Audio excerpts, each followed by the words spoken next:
Gem by Frederik Pohl. So this is book 99 that I've read out of this list of 140 books that Easton Press put together called The Masterpieces of Science Fiction. There were 3 books from Frederik Pohl on this list, and this is the final one that I had to read. There was Man Plus, Gateway, and then Gem here. I've read quite a few other Frederik Pohl books because I've really enjoyed everything I've read from him so far. Now, this one was written in 1978. This came right after his probably most popular work, which was Gateway. And I was kind of excited to get to this one. I knew a little bit about this. I knew it had to do with some aliens on a distant planet. And from how he wrote Aliens and Gateway, I was really intrigued to see what he would do with this one. But I will say it's probably my least favorite of all the Frederik Pohl books that I've read so far. There are some really interesting things going on in this one. There's a lot going on in this one. But it's just, it overall just kind of, it isn't my favorite. Let's just say that. Now, I have this paperback copy here from Bantam Books. It's got a very boring cover. On the front it says, "Utopia can be a very dangerous place."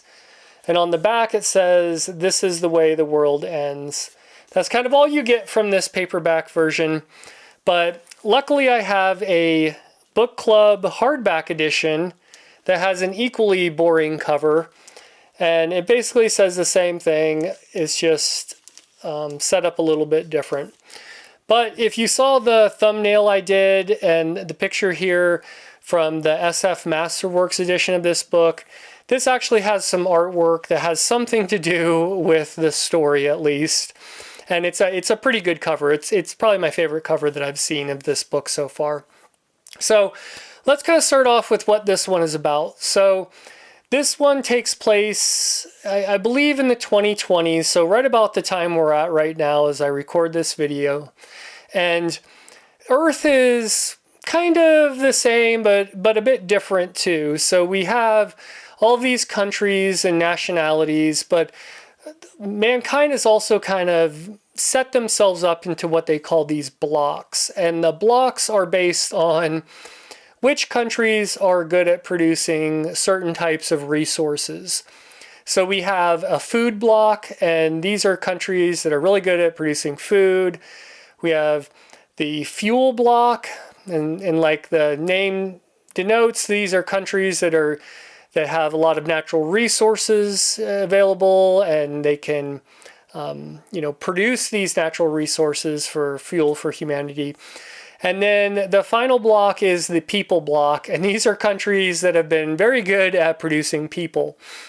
And the world is kind of set up in these 3 blocks, and they're very loyal to their blocks, but they need the other ones because you can't just live with what your block produces. You do rely on these other blocks. So there's this kind of mutual thing going on, but it's kind of fractured humanity in a whole nother level.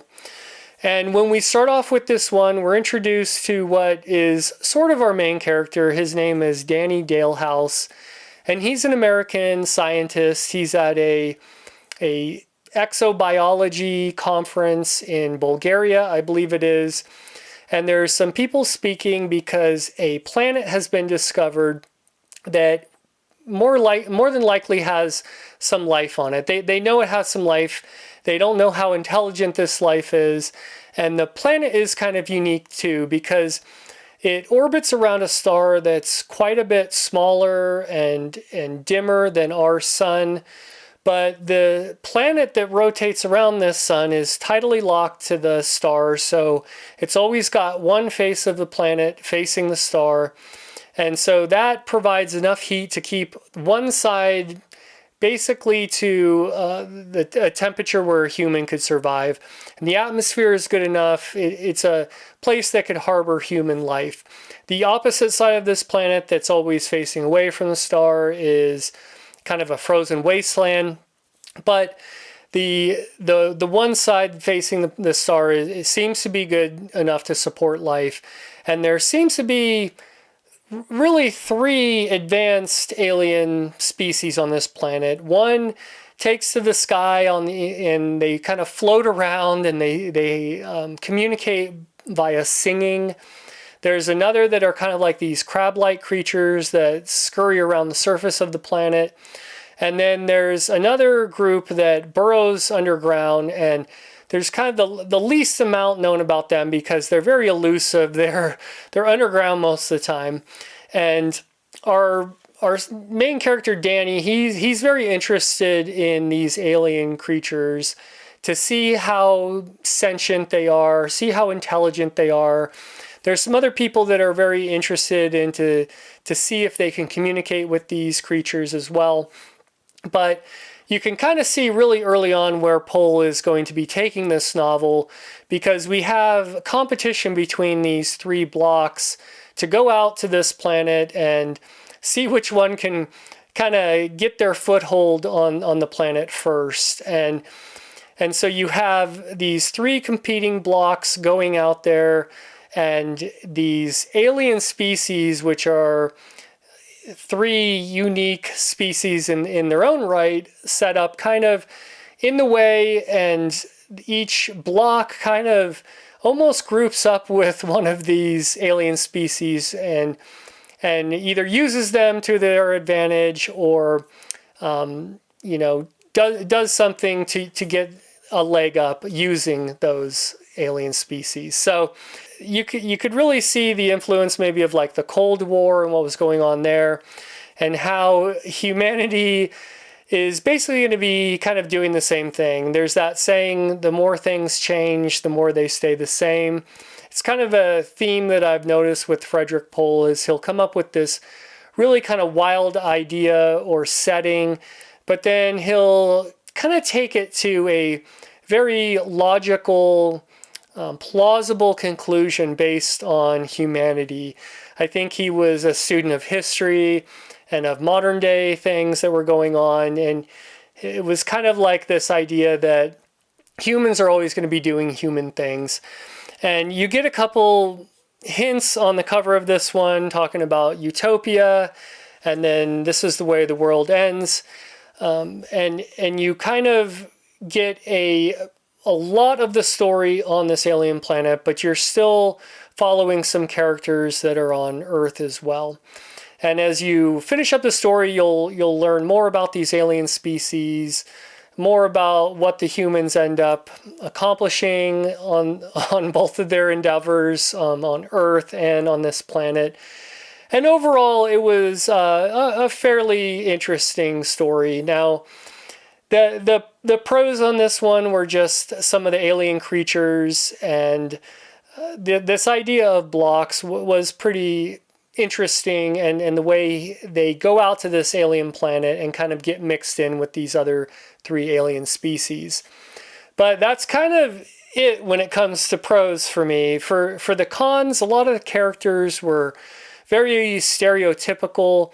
I think Danny Dalehouse, sort of our main character, was kind of one of the most interesting fleshed out characters who you could actually get behind some of the things he was doing. And it got very kind of predictable, and I think that kind of got in the story's way a little bit. And there was also just so many things going on. There was a lot of characters, both human and aliens. There was a lot of different plot lines going on simultaneously. You were bouncing back and forth. It seemed like he never really got a good focus on one group or one character or something that was going on. It was just bouncing around a lot to me, and it just kind of left me a little underwhelmed overall in the end. So, like I said, if you haven't read anything from Frederik Pohl, I think there's way better places to start. I would start with Gateway, or a book he wrote with C.M. Kornbluth called The Space Merchants was really good.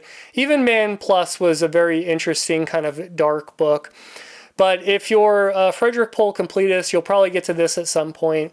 Or if you've read it in the past, let me know what your thoughts are on this one. But, still glad I read it. I think anything from Frederik Pohl is going to be pretty good, I hope. But this one it's a little underwhelming, and it's probably not going to stick with me for too long. So that's going to do it for that one. Next up, I'm probably either going to read R.A. Lafferty's Pastmaster or The Insect Warriors. So you just have to wait and see the next video that comes out. And until then, thanks for watching.